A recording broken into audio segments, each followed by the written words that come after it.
வெளிநாடு போய் வேலைக்கு போகிறாங்கன்றாங்க. அதனால என்ன நஷ்டம் நம்ம நாட்டுக்குங்கிறது எல்லாருக்கும் தெரியும். ஆனால் விளைநிலங்களை விட்டுட்டு வெளிநாட்டுக்கு போகிறதுனால நம்ம நாட்டில் வந்து விவசாயம் அழிஞ்சிட்டு வருது அப்படிங்கிறதையும், அதையும் இல்லாமல் அவங்க திரும்பி வரும்போது அவங்க வீட்டில் என்ன மாதிரியான அசம்பாவிதங்கள் எல்லாம் நடந்துட்டு இருக்குங்கிறதையும் நான் இந்த குறும்படத்தில் சொல்லியிருக்கேன். இதை பார்த்துட்டு ஒரு சிலர் வந்து இந்த மாதிரி விளைநிலங்களை விற்காம சொந்த ஊர்லேயே உழைச்சி முன்னுக்கு வரணும்னு நினச்சாங்கன்னா, அப்படி ஒரு நினைப்பு யாருக்காவது வந்ததால் அது இந்த குறும்படத்துக்கு கிடைச்ச வெற்றியாக நான் நினைக்கிறேன். இந்த படம் பார்த்துட்டு என்னை பாராட்டின ஏஆர் முருகதாஸ் அவர்களுக்கு நான் இந்த நேரத்தில் நன்றியை தெரிவிக்கிறேன். என்ன மாதிரி இளம் படைப்பாளிகளுக்கு இந்த மாற்றுத்திரை ஒரு வழிகாட்டியாக இருக்குது. நிறைய படைப்பாளிகளை இந்த நிகழ்ச்சிகள் வந்து ஊக்குவிச்சுக்கிட்டு இருக்கு. இன்னைக்கு எவ்வளோ பேர் பார்த்துட்டு இருப்பாங்க.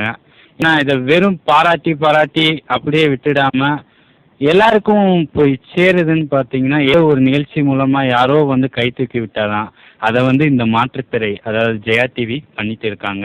அவங்களுக்கு என் மனதார நன்றியை தெரிவிச்சுக்கிறேன்.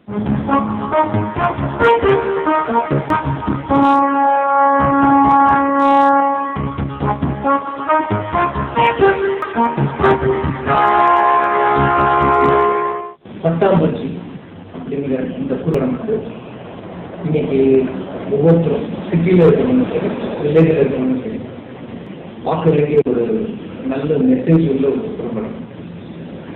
இன்று நிறைய விவசாய நிலங்கள் எல்லாமே விற்கப்பட்டு